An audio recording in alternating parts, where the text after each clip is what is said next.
Gauge. इस chapter के बारे में थोड़ा देख लेते हैं। और ये चैप्टर आज छोटा टॉपिक है, खत्म भी हो जाएगा। तो ये है कि आप लोगों को कम से कम सिलेबस जल्दी से जल्दी कंप्लीट हो जाए, मैं भी ये चाह रहा हूँ, और आसानी से हो भी जाएगा। अपने 13 चैप्टर हो चुके हैं ना, 1 से लेके 13 तक। फिर एक बीच बीच के और 1-2 चैप्टर कुछ बता चुका हूँ, जैसे मैं स्क्रू के बारे में बता चुका हूँ, नट्स के बारे में बता चुका हूँ, बोल्ट्स के बारे में बता चुका हूँ, और लेथ मशीन के टूल के बारे में बता चुका हूँ, लेथ मशीन बता चुका हूँ। तो ये मतलब बाकी चैप्टर्स के ओवरव्यू ले चुके हूँ।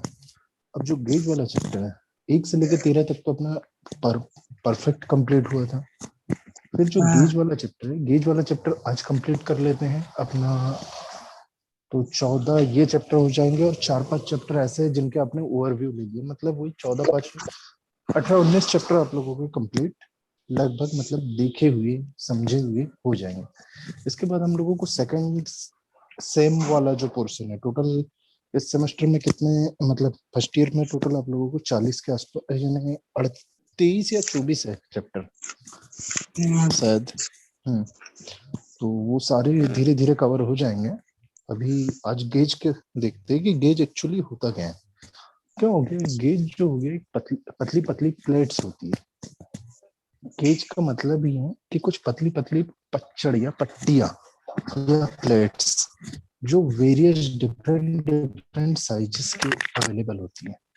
अभी वेरियस साइजेस की डिफरेंट साइजेस की जो पट्टियां हम लोग यूज करते हैं, इनका यूज मेजरिंग के लिए किया जा रहा है। तो अब देखो, गेज का यूज कहाँ हो रहा है, सिर्फ मेजरिंग के लिए। मतलब जिन टूल्स का उपयोग हम मेजरिंग के लिए कर रहे हैं, उन टूल्स को हम गेज कहेंगे। जिन पट्टियों का उपयोग हम मेजरिंग के लिए कर रहे हैं, उन्हें हम गेज। अब ये क्या होता है कि कुछ गेज के टाइप्स भी आएंगे, गेज किस पर्पस से यूज किया जा रहा है, क्या क्या नापता है।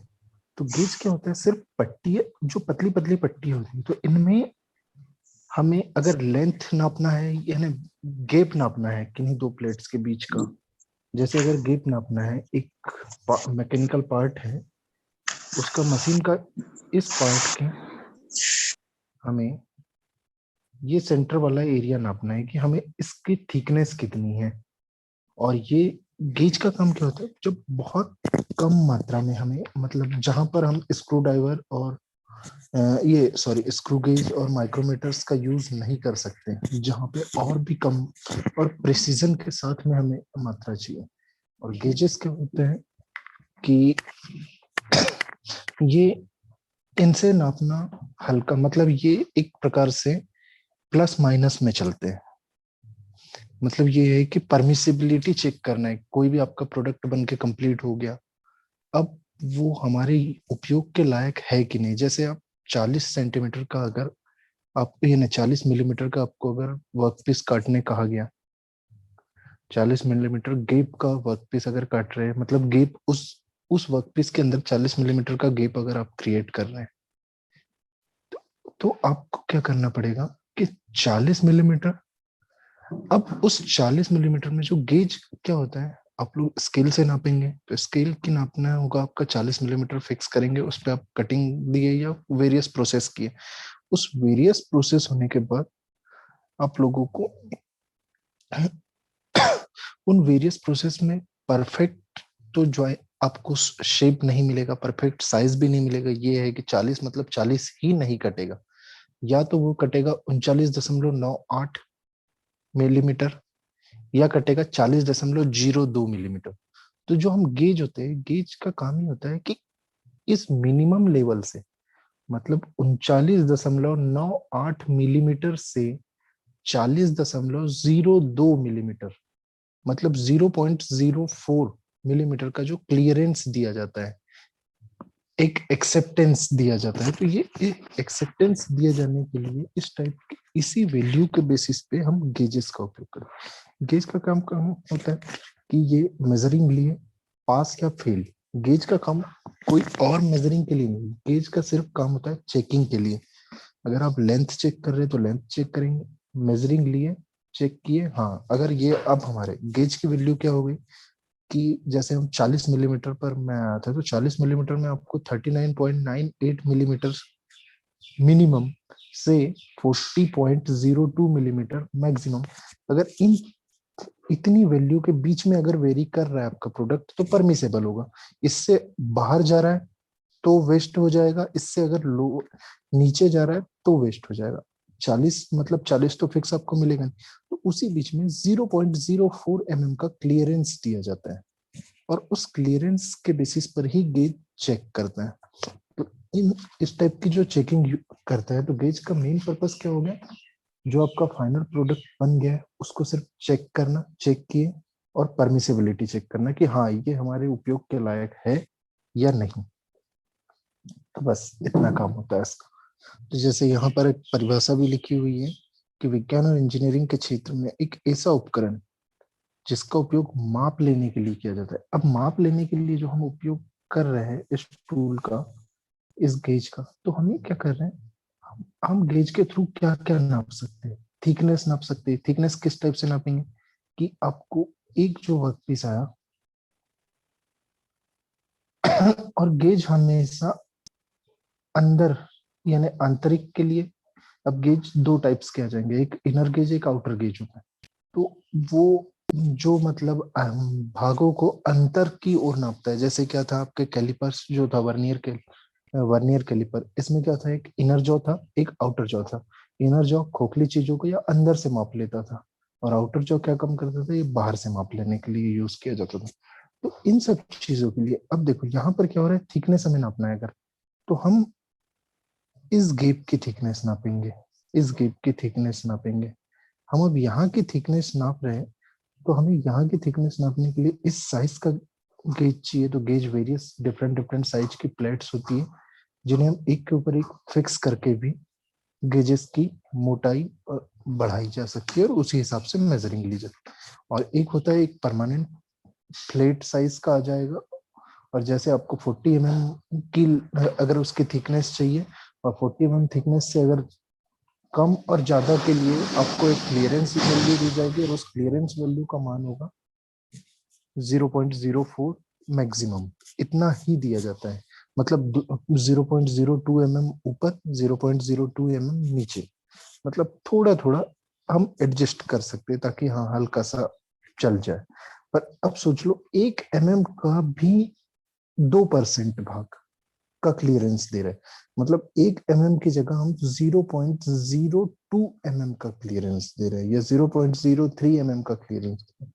तो हम इसीलिए इतना कम क्लियरेंस देते हैं ताकि हमारे प्रोडक्ट की मतलब परफेक्टनेस बन जाए। अब देखो हम अगर यहाँ पर 40 मान लो हमें बेस साइज मिला है और हम 41 का भी प्रोडक्ट निकाल रहे हैं और 39 का भी प्रोडक्ट निकाल रहे हैं, अगर हमने क्लियरेंस 2 सेंटीमीटर 2 मिलीमीटर दे दी, मतलब 1 ऊपर और 1 नीचे अगर हमने क्लियरेंस वैल्यू दी, तो क्या होगा, हमारा प्रोडक्ट मान लो अगर हमने साफ्ट जो रेडी किए हैं, साफ्ट और होल के लिए अगर रेडी कर रहे हैं, तो जब हम साफ्ट रेडी कर रहे हैं तो उस साफ्ट में, अब देखो साफ्ट और होल क्या होता है, साफ्ट की होती है कि एक सॉलिड पोर्शन, एक सॉलिड भाग जो किसी होल के अंदर माउंट किया जाता है। ये आपका होल हो गया और ये हो गई आपकी साफ्ट, तो ये हो गया आपका साफ्ट और ये हो गया आपका होल।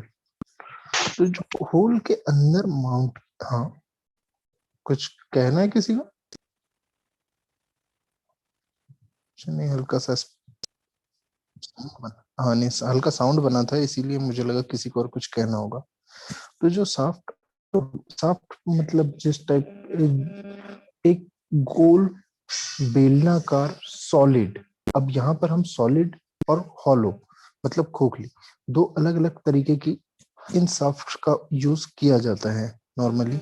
दो जो गोल और बेलनाकार, तो ये जो पोर्शन होगा ये साफ्ट होगा और ये जो पोर्शन होगा ये होल होगा। ये टोटल सर्कुलर फॉर्म में रहता है तो ये होल होगा।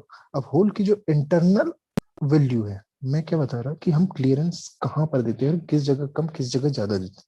तो क्या होता है कि अगर आपने मान लो आप किस जो होल है, होल की वैल्यू आपको कहा गया प्रोडक्शन के लिए कि 40 का होल रखना है और हम 40 की सॉफ्ट बनाएंगे। तो क्या होता है, आपने क्लियरेंस वैल्यू पर ध्यान नहीं दिए, क्लियरेंस वैल्यू मान लिए कि बोले नहीं हम 41 और 39 के बेसिस पे अगर चला रहे हैं, तो क्या होगा, आपकी जो सॉफ्ट बनेगी, मान लो आपके सॉफ्ट आपने क्लियरेंस 2 सेंटीमीटर ये 2 मिलीमीटर का दे दिए, आपकी सॉफ्ट अगर 41 की बन गई और होल अगर 40 का ही हो गया, तो वहां पर एडजस्टमेंट और फिक्सिंग नहीं हो पाएगी दोनों की, क्योंकि 1 का गेप बहुत ज्यादा वेरी करता है जब आप किसी भी मैकेनिकल इक्विपमेंट या मैकेनिकल पार्ट को माउंट करने का काम करते हैं। तो इन सब चीजों से बचने के लिए हम क्लियरेंस बहुत कम रखते हैं, मैक्सिमम 0.04 कि हम इतना रख रहे हैं कि अगर आपका शाफ्ट मतलब 1 का 40वां भाग, 1 का चौथा भाग, 1 का चौथा भाग मतलब आप समझ सकते हैं कि कितना कम क्लियरेंस दे रहे हैं, कि कितना कम हम उसमें वेरी करने की वैल्यू दे रहे हैं। अब इस वेरी करने की वैल्यू हम इसीलिए इतनी कम देते हैं क्योंकि क्या होता है कि जब आप इस जगह पे शाफ्ट में वेरी करने देंगे, मतलब इस शाफ्ट की वैल्यू आपने 40 कहा गया है आपको और 39.99 आपने कन्वर्ट कर लिए, और आपके जो होल का साइज है वो 39.99 से 41.02 तक वेरी कर सकता है। तो देख लो, आपकी शाफ्ट अगर 0.01 अगर कम भी है या ज्यादा भी है, तो इस होल में आसानी से स्लाइडिंग और रोलिंग मोशन कर सकती है, क्योंकि आपके सॉफ्ट में इतना हमें वैल्यू नहीं दे रहे हैं कि यहाँ पर ये स्लाइडिंग मोशन, इस तरीके से आगे और पीछे होने की घटना को स्लाइडिंग मोशन कहा जाता है, और रोलिंग मोशन अगर आपको प्रोवाइड करना है तो ये पोर्शन की वहीं अपने ही एक्सिस पे। अब एक्सिस क्या था आपका सॉफ्ट का, ये आया था एक्सिस, सेंटर लाइन के थ्रू हमने जनरेट किए थे, ये आपका एक्सिस था। इस एक्सिस के थ्रू, इस एक्सिस के अकॉर्डिंग अगर वो रोटेटिंग मोशन कर रही है, सॉफ्ट अगर रोटेटरी मोशन कर रही है, तो इसे आप रोलिंग मोशन में कह देंगे। और जैसे ये वाला पोर्शन है, ये आपका रोलिंग में आ गया, और ये जो मोमेंट थी, इस मोमेंट को जो मैंने येलो से डिनोट किया है, तो इस मोमेंट को कहेंगे आपको रेसिप्रोकेटिंग मोशन या स्लाइडिंग मोशन। रेसिप्रोकेटिंग अगर बार बार आगे पीछे हो रही, और स्लाइडिंग मोशन मतलब आपको जब जरूरत है जरूरत के हिसाब से आगे बढ़ाए थे, जरूरत के हिसाब से पीछे किए थे, मतलब हमेशा नहीं करना है। अब देखो, यही मोशन आप अगर बार बार करेंगे, तो क्या होगा, इसे आपको रेसिप्रोकेटिंग मोशन देना पड़ेगा।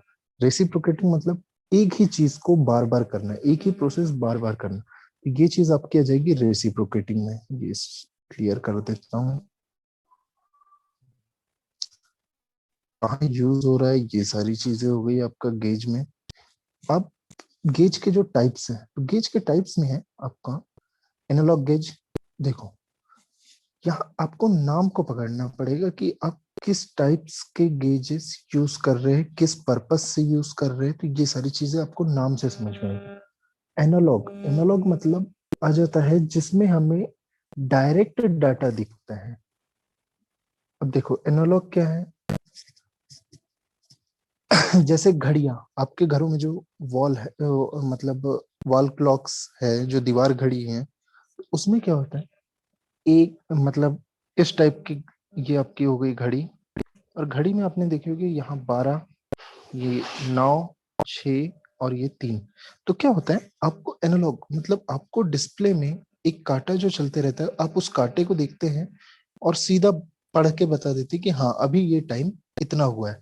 तो आपको जो टाइमिंग आ रही है जिस डिस्प्ले में, जैसे आप जो बाइक चलाते हैं, तो बाइक चलाने में क्या होता है कि नॉर्मली अब तो डिजिटल डिस्प्ले आ रहे हैं, एनालॉग डिस्प्ले मतलब एक स्केल बनी हुई है, एक स्केल बनी हुई है, एक कर्व, जैसे बाइक चलाते हैं तो बाइक का जो ओडोमीटर होता है, अब बाइक में जिसको आप स्पीडोमीटर बोलते हैं, जिसमें स्पीड्स दिखाई हुई होती है कि 10 है कि 20 है कि 30 है, कि 40 है तो उस भाग को, उस मीटर को ओडोमीटर कहते हैं। तो बाइक का जो ओडोमीटर है इसे मतलब ये जो पुरानी बाइक्स आप देखेंगे तो इनमें एनालॉग टाइप का मतलब पहले से एक जगह डाटा लिखा हुआ है, एक जगह पूरा डाटा मतलब सारी नंबरिंग लिखी हुई है, और आप जिस स्पीड पर जिस भी डिजिट पर जा रहे हैं वहां पर क्या हो रहा है, आपका काटा उस जगह मूव करेगा, और जिस जगह मूव करेगा आप उस डिजिट को काउंट कर लेते हैं कि हाँ बोले इसकी वैल्यू इतनी है। तो ये आपका हो गया एनालॉग। तो एक हो जाएगा एनालॉग डिस्प्ले में। एनालॉग डिस्प्ले में क्या होता है, निडल्स डिस्प्ले होती है। निडल्स का मतलब समझ रहे हो कि कांटे वाली घड़ी, मतलब सुई कांटे वाली घड़ी जिसके थ्रू हम अब मतलब हर एक चीज का डिस्प्ले, जैसे कांटे वाली घड़ी में अगर देखना तो टाइम देखे उस घड़ी के, फिर अनुमान लगाते 11 पर अगर काटा है और दूसरा बड़ा काटा अगर 12 पे तो सीधा बोल देते कि 11 बज गया। तो ये चीज रहेगा आपका एनालॉग में। सेकंड जो है आपका डिजिटल डिस्प्ले। डिजिटल डिस्प्ले जैसे मोबाइल में जो टाइम देखते हो आप, टीवी पर जो भी चीजें देख रहे हैं, जैसे पल्सर बाइक चलाते हैं तो उसका जो ओडोमीटर है, तो ये क्या होता है, यहाँ पर आपको बहुत सारी चीजें डिस्प्ले में डायरेक्ट मेजरिंग दे देता है कि अब यहाँ पर आपको मतलब ये नहीं है कि हमें अनुमान लगाना है या हमें दिमाग भी लगाना है। जैसे दीवार घड़ी में, कांटे वाली घड़ी में क्या था, थोड़ा सा लॉजिक लगाना रहता है कि हाँ ये कांटा यहाँ से यहाँ पहुंचा है, मतलब हमने इतना वैल्यू काउंट करना है या इतनी नहीं करना है। पर डिजिटल डिस्प्ले में क्या होता है, सीधा दिख जाता है कि यार बोले अभी भी जैसे फोन के कॉर्नर में दिख रहा होगा डिजिटल है तो 10:48 दिख रहा है। तो ये वही चीज है कि 10:48 होने का कारण आपको कॉर्नर में, जैसे यहाँ पर ये फोन के इस कॉर्नर में दिख रहा होगा कि बोले 10:48 हो गया है। तो वही चीजें आ जाएगी। फिर आ जाता है थर्ड। पहले पहले हम क्या कर रहे थे, एनालॉग विथ निडल डिस्प्ले और डिजिटल विथ एनालॉग मीटर। अब देखो हमारे जो जितने भी गेजेस आएंगे, गेजेस क्या होता है, मेजरिंग टूल है, और इनमें एनालॉग डिजिटल तो रहेगा, पर एनालॉग भी दो टाइप्स के होंगे। एक होगा निडल डिस्प्ले, मतलब जिसमें जो कांटा है वो मूवमेंट करेगा। जैसे घड़ियों में क्या होता है, कांटे मूवमेंट करते हैं। सेकंड चीज हो गया आपका analog with only number display. Number display में मतलब क्या होता है कि आप लोग देखे होंगे जिनके पास में वो घड़ी, रिस्ट वॉच अगर देखे होंगे, कलाई घड़ी, जिनमें मंथ और डे चलते थे एक छोटी सी सुई में, एक छोटा सा एक बॉक्स होता था इस टाइप, और उसमें मंथ और डेट चलते थे। तो उसमें क्या था कि इस डिस्प्ले को, मतलब यहाँ पर तो हमारा एनालॉग विद निडल डिस्प्ले चल रहा था कि सुई चल रही थी इस घड़ी के लिए।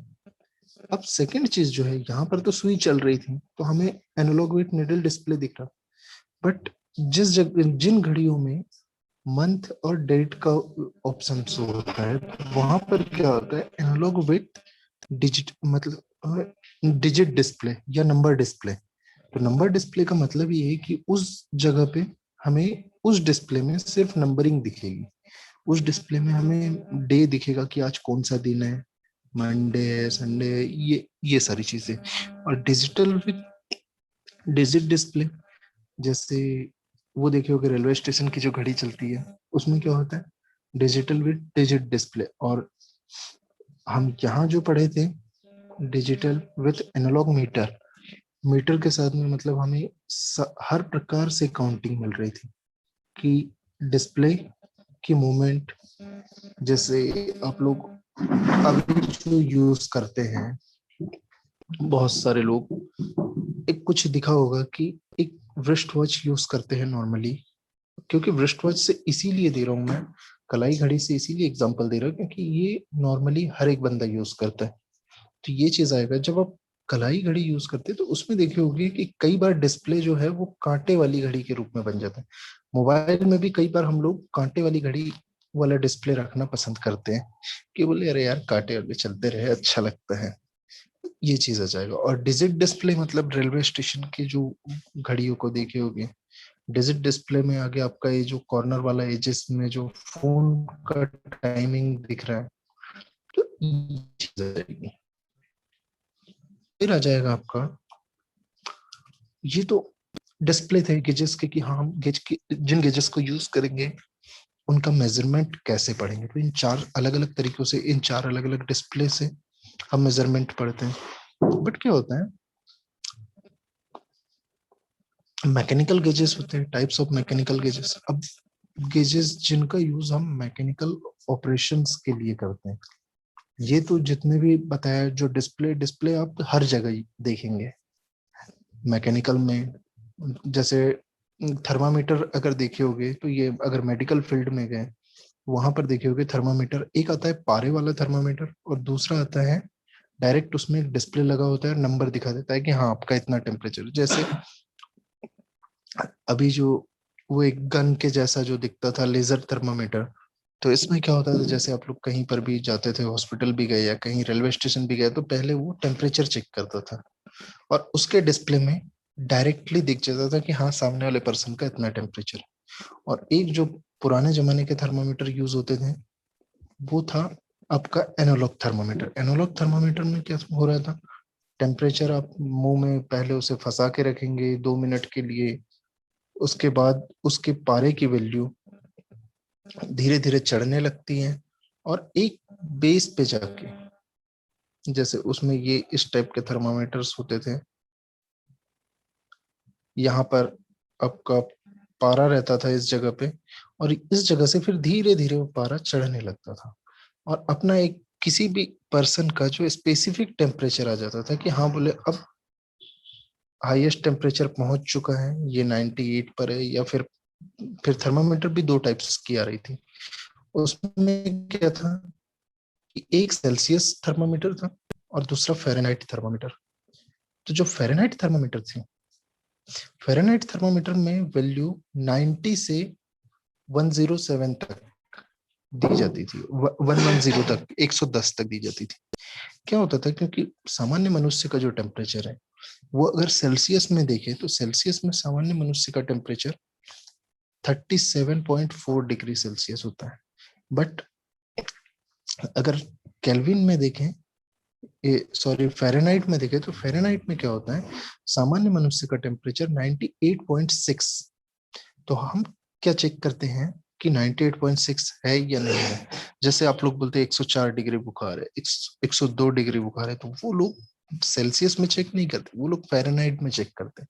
अगर सेल्सियस में देखा जाएगा आपका, तो वो होगा 38 पॉइंट, और मैं ये चीज भी बता चुका हूँ 38 या 39 तक पहुंचेगा मैक्सिमम।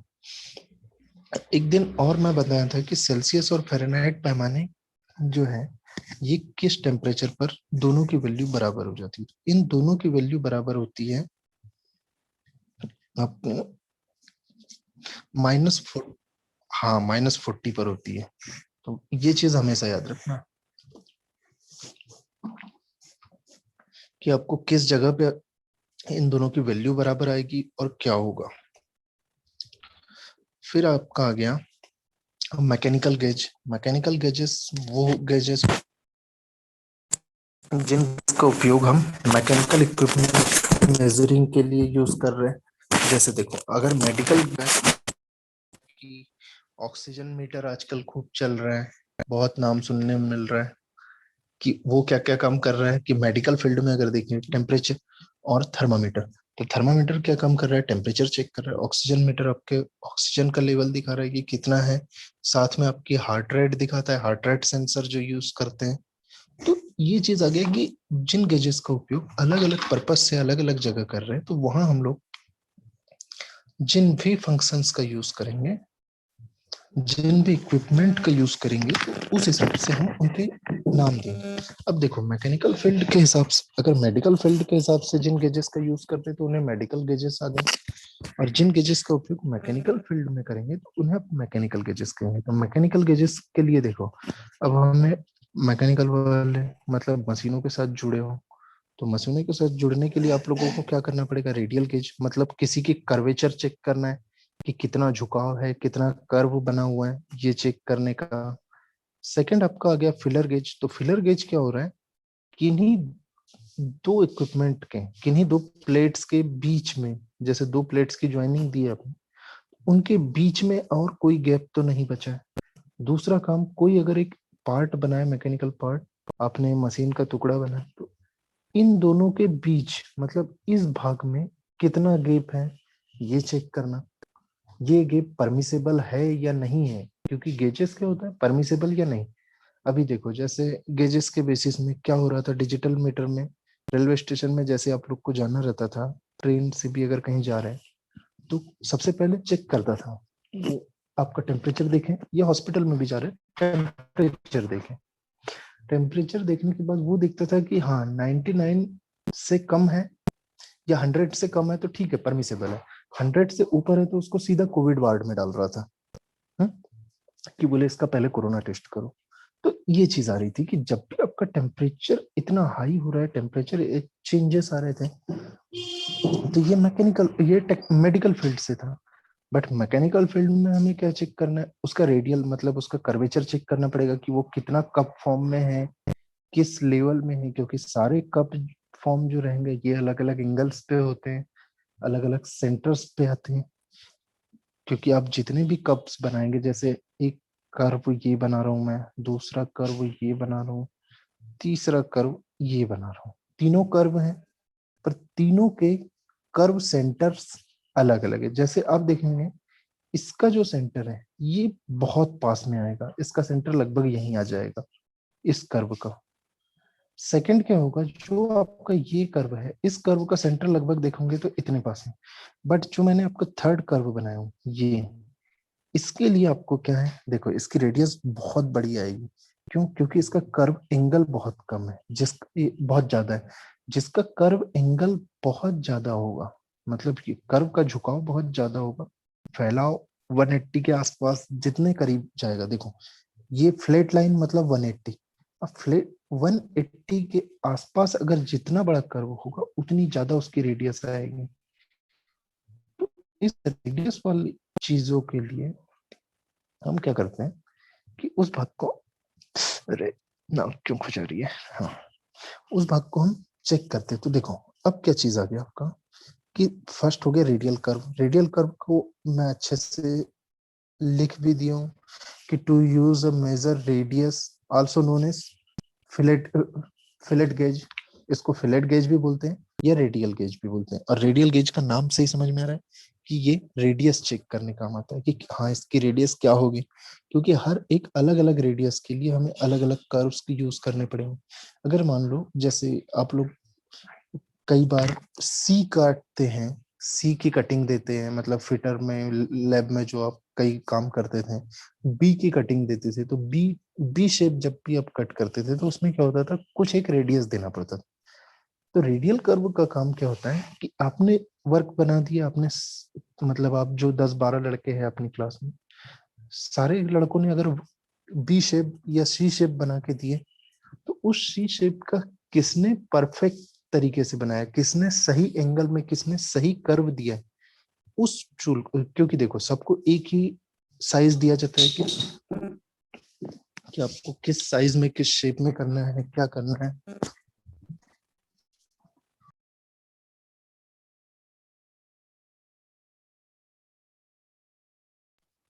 हम्म।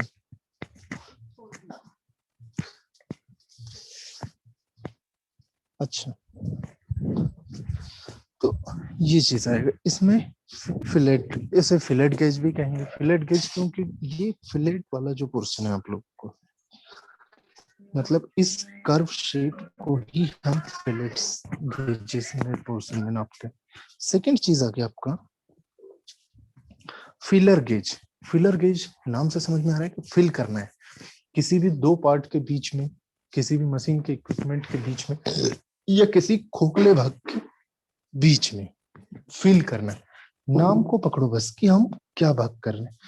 अब मतलब किन्हीं भी ये एक सिंपल टूल है जो सिर्फ थिकनेस नापता है, मतलब जिस गेप के बीच में, जहां भी अगर गेप आ रहा है, गेप के बीच में कितनी उसकी डेप्थ है, कितनी उसकी थिकनेस है, ये चीज नापने के लिए। अब हमें देखो गेप मतलब ये नहीं कि गेप बहुत बड़ी चीज है, तो हम गेजेस का मतलब ये होता है कि वो बहुत कम मात्रा में जब अगर मेजरिंग लेना है तो उस जगह हम फिलर गेज का उपयोग करेंगे। थर्ड आपका हो गया होल गेज। होल गेज आपके दो, होल गेज में दो पोर्शन होते हैं, एक होता है इनर और एक होता है आउटर। अब देखो होल गेज इस टाइप का एक गेज होगा। एक डायग्राम बना देता हूं तो उसमें आसानी से समझ में आ जाएगा। ये हो जाएगा ये एक,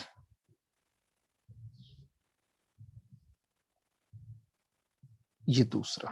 आपको स्प्लाइन जैसे दिख रहा होगा, तो ये रहता एक्चुअली स्प्लाइन जैसा ही है, बट क्या होता है कि ये टोटल राउंड शेप में होता है। अब राउंड शेप में है मतलब इसकी टोटल बॉडी राउंड शेप में। अब जो ये वाला पोर्शन है ये इनर गेज हो गया। होल्स चेक करने का मतलब है कि होल परफेक्ट है या नहीं है, होल में सही मेजरिंग है या नहीं है, ये होल्स के लिए ये इनर। और ये वाला जो पोर्शन है ये हो गया साफ्ट को चेक करने का मतलब है कि अब इस होल में सही साइज की साफ्ट आ पाएगी या नहीं। क्योंकि हमारा ये जो होल हम क्रिएट किए हैं, इस होल की वैल्यू और इस अंदर जो प्रोवाइड होती है साफ्ट, इन दोनों की वैल्यू 0.04 mm की क्लियरेंस के साथ में बराबर दी जाती है, ताकि हम क्योंकि देखो गेजिंग हम क्यों यूज करते हैं, एक्सेप्ट करना है या रिजेक्ट करना है। गेज का काम क्या कर रहा है, मेजरिंग ले रहा है, चेक किया और पास या फेल।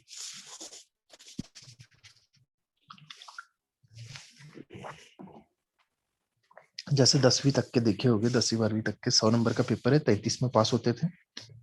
तो बोले हाँ 33 से जिसका कम है तो फेल, 33 से जिसका ज्यादा है तो पास, 100 के ऊपर तो कोई ला नहीं सकते। तो ये एक चीज होता था। जैसे 60% पे फर्स्ट डिवीजन बनता था, तो 60 से जिसका 1% भी कम है या आधा परसेंट भी कम है तो उसको सेकंड डिवीजन में डाल देते थे, और 60 से जिसका हल्का सा भी ज्यादा है तो उसको फर्स्ट डिवीजन में डाल देते थे। तो ये चीज होता था। तो इस टाइप का आपका होल गेज होगा। होल गेज मतलब ये होल में ये इन का काम करेगा, और ये आउट मतलब ये सॉफ्ट को चेक करने का काम करेगा। तो ये चीज आ गया आपका होल गेज। फिर चीजें आ जाएगी आपकी रेडियल गेज। रेडियल गेज क्या काम कर रहा है, ये रेडियस नापने का काम करता है, मतलब त्रिज्या नापता है कि अब किस त्रिज्या पे आप वर्क करेंगे, मतलब गेजिंग कर रहे हैं। गेज का काम ही है कि आप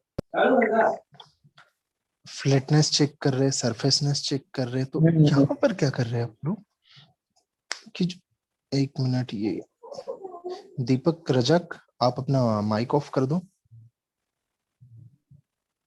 बीच बीच माइक में ऑफ साउंड आ रहा है। जी। हाँ माइक ऑफ कर दो आपका। ओके।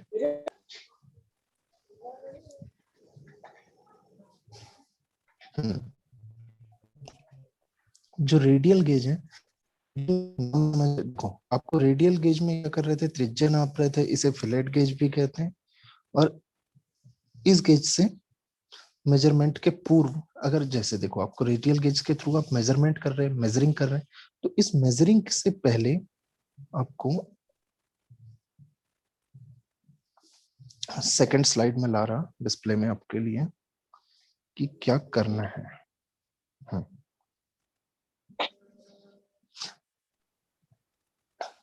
देखो रेडियल गेज जब भी आप करेंगे तो आपको सरफेस को क्लीन रखना पड़ेगा। सरफेस को क्लीन कर रहे हैं मतलब उसे वायर ब्रश से क्लियर कर दिए। सेकंड चीज आएगी आपकी कि वहां पर मतलब रेडियस, जब आप रेडियल गेज का उपयोग कर रहे हैं तो आपको इंटरनल और इनलेट और आउटलेट, मतलब अगर खोखले पोर्शन की रेडियस चेक करना है तो आपको इंटरनल रेडियस चेक करना पड़ेगा। अगर मतलब हॉलो और सॉलिड अगर सरफेस की मतलब आउटर सरफेस की रेडियस चेक करना है तो आउटर रेडियल गेज का यूज करेंगे। अब देखो मैं जो साइज बनाया था, जो शेप बनाया था, वो चीज आपके रेडियस चेक करने के लिए यूज किए जाते हैं। कॉनकेव और कॉन्वेक्स। अब देखो रेडियल गेज, कॉनकेव और कॉन्वेक्स का मतलब है एक उत्तल और दूसरा अवतल। अब देखो रेडियल गेजेस जो होंगे उनकी गेजिंग सरफेस एक उत्तल और दूसरा गेज आपका अवतल। ये आपके हो गए रेडियल गेज। रेडियल गेज मतलब ये पोर्शन, एक तो झुकाव मतलब गहरे अगर भाग का रेडियस नापना है तो इस पोर्शन के लिए, और उठाव वाले भाग की रेडियस नापना है, उठाव वाले भाग की रेडियल पोर्शन करना है तो उसके लिए आपको सेकंड पोर्शन का उपयोग करना पड़ता है। अब गेजेस में आपको एक और चीज दिखता है जो मैं हमेशा से बोलता हूँ कि गेजेस में आपको जो कुछ चेंजेस आते हैं गेजेस के बारे में। शुरू से स्टार्टिंग जब जैसे ही आज ये गेज वाला स्टार्ट किया था मैं टॉपिक, तो इसमें आपको बताया था कि गेजेस हम क्यों यूज कर रहे हैं। एक तो काम कर रहे हैं मेजरिंग के लिए, और सेकंड काम कर रहे हैं इसके थ्रू हम, जैसे ये मान लो सॉफ्ट की अगर क्लियरेंस चेक करने के लिए जिस टाइप के गेज का यूज कर रहे हैं हम, तो क्या होता है कि इस गेज में हम, ये पोर्शन इन कहलाता है और ये पोर्शन आउट कहला रहा है। अब देखो इन वाले पोर्शन में, जिस पोर्शन में आपको इनलेट वाला पोर्शन मतलब ये जो भाग है ये इनर गेज होगा, और ये वाला जो भाग है ये आपका आउटर गेज आएगा। तो ये आपके दो चीज दिखाता है कि एक इनर पोर्शन मतलब अगर शाफ्ट के अंदर जैसे किसी होल का डाया अगर चेक करना है, जो आपने होल शाफ्ट को फंसाने के लिए होल क्रिएट किए, तो उस होल के बारे में डिटेल्स अगर देखना है कि सही साइज है कि नहीं है। अब देख लो आपके अगर परफेक्ट साइज में अगर नहीं है, ये जो आपका गेज है, गेज अगर फिक्स नहीं जमा उसमें मतलब वो फेल है। तो हमें क्या कर रहे हैं, हम परमिसेबिलिटी के लिए चेक कर रहे हैं कि हम एक्सेप्टेंस के लिए चेक कर रहे हैं कि हाँ ये साइज है तो एक्सेप्ट करेंगे, नहीं है तो कोई जरूरत नहीं है, हम एक्सेप्ट नहीं करेंगे। ये चीज आ जाता है। अब फिर क्या हो रहा है, देखो फिलर गेज के बारे में हम देखेंगे। इन्हें इसमें देखे कॉनकेव और कॉन्वेक्स मतलब एक हो गया अवतल और दूसरा हो गया उत्तल। तो आपके दो साइज होगा। फिलर गेज के बारे में, फिलर गेज स्टार्टिंग से ही बताया था मैं कि ये प्लेट्स या पच्चड़ के रूप में होता है। मतलब प्लेट्स पतली पतली फिलिंग प्लेट्स होती है, और फिलर गेज नाम से समझ में रहा है कि हमें किसी खोखले भाग में फिल करना है। अब फिल कर रहे हैं उस भाग को, तो फिलिंग करने के लिए आप लोग क्या करेंगे, जैसे इस टाइप्स का कोई खोखला पोर्शन दिया हुआ है आपको, मान लो ये चीज मिल गया, ये एक पार्ट मिल गया। अब इस पार्ट के अंदर आपको खोखलापन चेक करना है कि हाँ कितना गैप है इन दोनों के बीच। देखो मैक्सिमम गैप अगर बहुत ज्यादा मात्रा में गैप है तो हम माइक्रोमीटर्स का यूज करते हैं, पर वहां क्या कर रहे हैं, मेजरिंग ले रहे हैं। माइक्रोमीटर्स या स्क्रू गेज ये का यूज कर, यानी वर्नियर कैलिपर्स का यूज कर रहे हैं अगर आप, तो आपको इन दोनों जगह पे यूजिंग के लिए क्या करना पड़ता है कि सिर्फ मेजरमेंट आएगा। बट हम गेजेस का उपयोग कहाँ कर रहे हैं, मेजरिंग के साथ पास या फेल करना। मतलब हमारे मतलब कोई प्रोडक्ट रेडी हो गया, उस रेडी प्रोडक्ट को हमें एक्सेप्ट करना है या रिजेक्ट करना है। तो अगर आप एक्सेप्टेंस और रिजेक्शन दोनों चीजें चेक मतलब ये है कि आप अगर किसी भी प्रोडक्ट की क्वालिटी चेक कर रहे हैं, कोई भी आपका फिनिश्ड प्रोडक्ट बन गया है तो उसकी क्वालिटी चेक करने के लिए आपको गेजेस यूज करना है। और गेज आपके क्या रहेंगे, तीन टाइप्स के गेजेस यूज हो रहे हैं। फर्स्ट वाला जो गेज था रेडियल गेज था, मतलब रेडियस चेक करना, कर्व शेप चेक करना। इसमें भी दो, इसके भी दो भाग होते हैं, एक होता है इनर और एक होता है आउटर। सेकंड हो गया आपका फिलर गेज। तो फिलर गेज में क्या होता है, फिलर गेज में आपको गेप मेजर करते हैं, और गेप मेजर करने के लिए क्या होता है, मोस्टली हम दो पार्ट्स के, दो मेटिंग पार्ट्स है, जो दो मिलने वाले पार्ट्स है, उन दोनों के बीच का क्लियरेंस चेक करते हैं, उन दोनों के बीच का गेप चेक करते हैं कि हाँ हम गेप क्या कर रहे हैं। अब देखो इसके भी हमें दो पार्ट्स, दो टाइप्स हैं। एक हो गया टेपर्ड और दूसरा हो गया पैरेलल।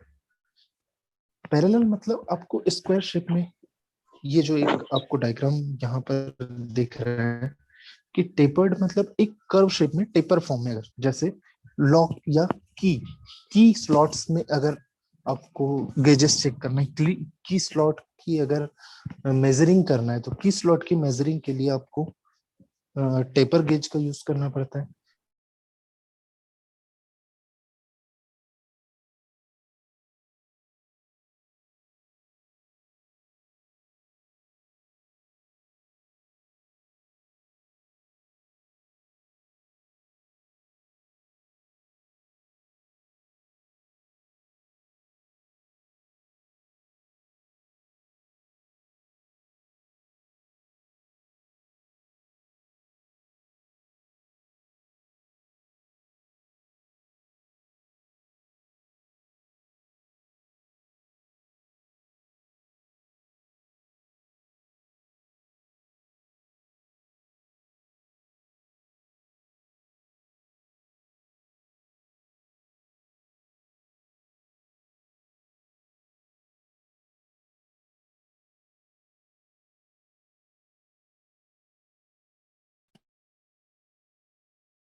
बता चुका, उसका शेप बता चुका, साइज बता चुका कि इनर और आउटर गेज का जो पर्पस रहेगा, ये चीज आएगी अपनी।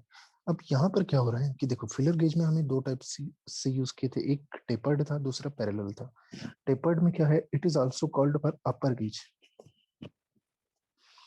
अपर गेज। और सेकंड चीज आ जाएगा, जो पैरेलल गेज है, ये आपका लोअर गेज के क्वालिटी में आता है। अब अपर और लोअर क्यों आ रहे हैं, ये चीज एक और सवाल आना चाहिए था कि अपर गेज और लोअर गेज क्यों कह रहे हैं हम इन्हें पैरेलल गेजेस।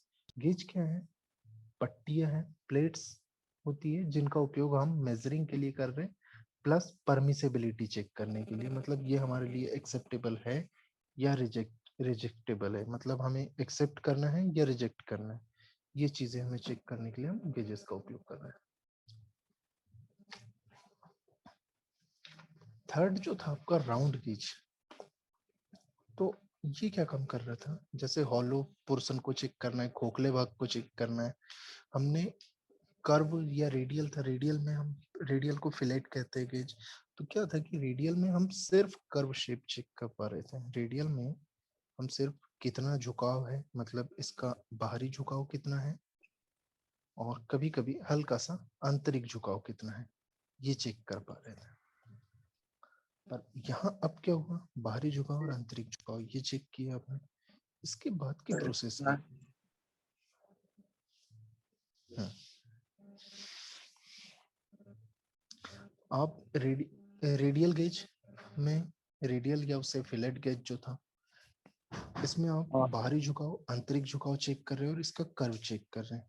सेकंड जो आपका फिलर गेज है, फिलर गेज में आप उसकी थिकनेस चेक कर रहे हैं, किन्हीं दो मैटिंग पार्ट्स के बीच का गैप चेक कर रहे हैं, और जो आपके लिए कोई भी इक्विपमेंट आपका रेडी हो गया, फिनिश्ड हो गया है, तो उनके बीच कहीं गैप है तो नहीं, और आपने जो कट, आपने जितनी कट दिए हैं उस कट में कितनी वैल्यू कटिंग दी गई है, कितना कटिंग करना है, और परफेक्ट कट मिला है या नहीं, ये चेक करने के लिए आप फिलर गेज का, मतलब खोखला भाग या प्लेट्स नुमा पतली पच्चड़ के रूप में जितने भी भाग कटे हुए होंगे, तो उसे चेक करने के लिए फिलर गेज। थर्ड आपका आ गया राउंड गेज, तो ये क्या काम करता है, इसमें दो पार्ट्स होते हैं, मैटिंग पार्ट्स, एक होता है इन और एक होता है आउट। तो जो इन वाला पोर्शन है, इन वाला पोर्शन आपको जो डायग्राम में मैंने जिस टाइप से बनाया भी था, तो इन वाला जो भाग है, इन वाला भाग आपको क्या करता है, ये दिखाता है आपके शाफ्ट का साइज, कि आपके शाफ्ट किस तरीके की होगी, क्या होगी। शाफ्ट के लिए मतलब होल, हेलो क्या हो रहा है, जो होल क्रिएट किया जाएगा, मतलब देखो आपका शाफ्ट और होल, अब शाफ्ट और होल वाले इसमें मैंने स्क्रू में एक बताया था कि स्क्रू में जब हम दो पोर्शन यूज किए थे, तो जो होल वाला पोर्शन है, मतलब जिस जगह हम शाफ्ट को माउंटिंग देते हैं, जिस जगह हम शाफ्ट को फिक्स करते हैं, इसे फीमेल पोर्शन कहते हैं, और जो शाफ्ट वाला पोर्शन होता है इसे मेल पोर्शन कहते हैं। तो उसी चीज को लेकर आपको, मतलब जो आपके शाफ्ट क्रिएट होगी, ये आपकी शाफ्ट हो गई।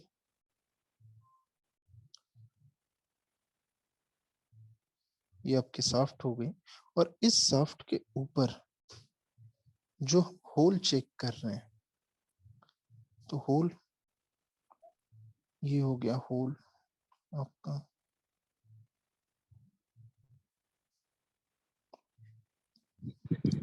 और ये आपकी आ गई सेंटर लाइन।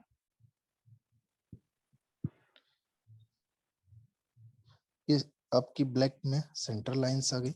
तो क्या हो रहा है कि हमें जब गेज जो प्रोवाइड किया जाएगा, हमें इसकी राउंड शेप या हमें इसका शेप, अगर जो शाफ्ट की क्लियरेंस चेक करने के लिए, शाफ्ट की परमिसिबिलिटी चेक करने के लिए, तो हमें इस टाइप का एक गेज प्रोवाइड किया जाता है, जिसका ये हो गया इन पोर्शन और ये हो गया आपका आउट पोर्शन। ये आपको देखने में स्प्लाइन जैसा दिख रहा होगा, बट स्प्लाइन क्या होता है, प्लेट्स के रूप में होता है। और ये जो भाग होता है, इसमें ये जो पोर्शन है आपका, ये होता है आउटर से सरफेस चेक करने के लिए। मतलब इस बीच के भाग में हमें आउटर सरफेस, हम इस शाफ्ट का चेक कर रहे हैं, तो इस शाफ्ट को हम यहाँ पर चेक करेंगे। और इस होल की गहराई, इन होल के जो राउंड है, इस राउंडनेस को चेक करने के लिए हम ये, तो इस भाग को आप इनर सरफेस कहेंगे, मतलब इनर गेज कहेंगे, और इस भाग को आप आउटर गेज कहेंगे। और जो ये पोर्शन है, ये आपको टोटल स्प्लाइन जैसा दिख रहा है। ये स्प्लाइन जैसा होने के कारण, मतलब स्प्लाइन क्या होती है, प्लेट्स के रूप में एक चपटी पट्टी होती है, जिसका हम पाना बोलते हैं नॉर्मली, पतली यानी पट्टी पाना। तो क्या होता है इसमें, क्या हो रहा है कि हमें सिर्फ पट्टी के फॉर्म में, पर यहाँ पर जब भी हम गेज जो होता है, गेज टोटल राउंड शेप में होता है। मतलब गेज की ये जो बेस है, बॉडी है, बॉडी राउंड शेप में होगी, गेज का ये पोर्शन राउंड शेप में होगा, और ये भी भाग राउंड शेप में ही होगा। तो इस बीच में हम सॉफ्ट को, मतलब ये जो होल वाला पोर्शन है, यहाँ से हम सॉफ्ट को पूरी तरह से मूवमेंट देते हैं। तो इसमें क्या होता है, सॉफ्ट आगे बढ़ा के सॉफ्ट की क्लियरेंस चेक कर लेते हैं। सॉफ्ट की जो सरफेस है, ये जो सरफेस बनी हुई है, इस सरफेस को हम यहाँ पर चेक करेंगे। तो ये आपका देखो, आउटर शाफ्ट के आउटर भाग, माना कि शाफ्ट इसके अंदर जाती है, पर शाफ्ट की आउटर भाग को हम चेक करते हैं, इसीलिए इस भाग को आउटर गेज कहते हैं।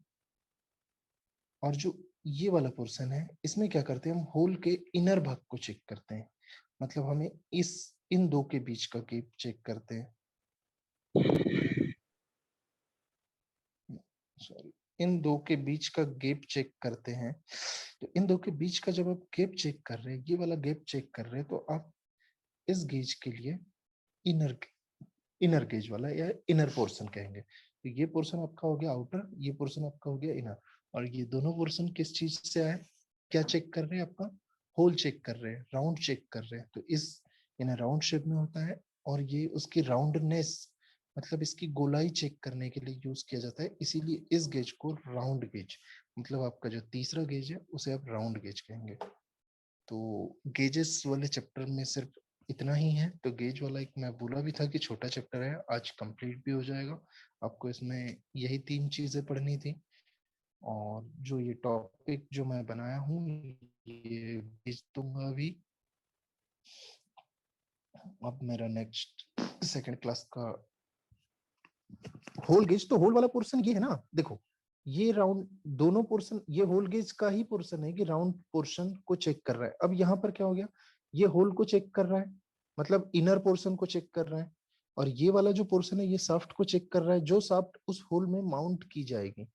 मतलब हम इस होल को चेक करने के लिए जिस गेज का होल में क्या करेंगे, हम राउंडनेस चेक करेंगे। तो ये जो राउंडनेस चेक कर रहे हैं, इस राउंडनेस वाले पोर्शन को हम राउंड गेज या होल गेज कहेंगे। तो ये तीनों टॉपिक्स कंप्लीटेड है, और 11-20 भी हो गया मेरी। हाँ,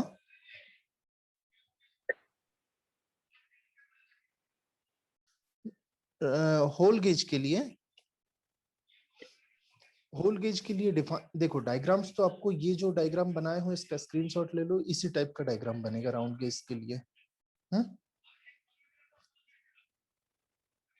अब मेन मैटर आ रहा है आपको कि आप डिफाइन क्या करेंगे। तो डिफाइन करने के लिए आपको क्या करना पड़ेगा कि उसमें आपको सिर्फ वही चीजें दिखाना है कि आप जो पढ़ रहे हैं, मतलब आपने इसके बारे में क्या क्या लिखा है, इसके बारे में क्या क्या मतलब समझे हैं, तो क्या समझे। राउंड गेज या होल गेज जो है, इसे हम इसके थ्रू हम किसी भी शाफ्ट और होल की राउंडनेस चेक करने के लिए उपयोग करते हैं। और गेज का काम है परमिसिबिलिटी चेक करना, तो ये परमिसिबिलिटी मतलब परमिटेड करता है कि हाँ, इस होल के लिए ये जो आपका डिफाइंड होल है, मतलब ये जो आपका इनलेट वाला पोर्शन है, इनर गेज वाला जो पोर्शन है, इनर राउंड गेज जो है, ये पोर्शन अगर क्लियरेंस दिया तो इस क्लियरेंस के लिए, इस हमने हमारे क्लियर्ड होल के लिए ये सही साइज का शाफ्ट अवेलेबल है या नहीं। मतलब आपका इनर और यहाँ आउटर, इन दोनों का शेप सेम होता है और क्लियरेंस सेम होता है। तो क्लियरेंस कितना देंगे, मैक्सिमम 0.04 mm तक का देते हैं, या 0.05 mm मैक्सिमम। मतलब 1 mm का भी चौथा भाग, 1 mm का पांचवा भाग, सिर्फ हम इतना एकदम बहुत महीन रूप में क्लियरेंस देते हैं। क्लियरेंस कम क्यों देते हैं ये चीज बता चुका हूँ। तो अब बस हमें ये चीज चेक करना है, और इसी टाइप का डायग्राम्स आपका एक फ्री हैंड में बना लोगे तो ये आपको समझ में आ जाएगा कि हाँ, हम राउंड या फिर जो होल गेज है उसका उपयोग कहाँ कर रहे थे। ठीक है श्रेय, हम इस सेशन को यहीं एंड करते हैं, नेक्स्ट क्लास का मेरा टाइम भी हो रहा है। ठीक।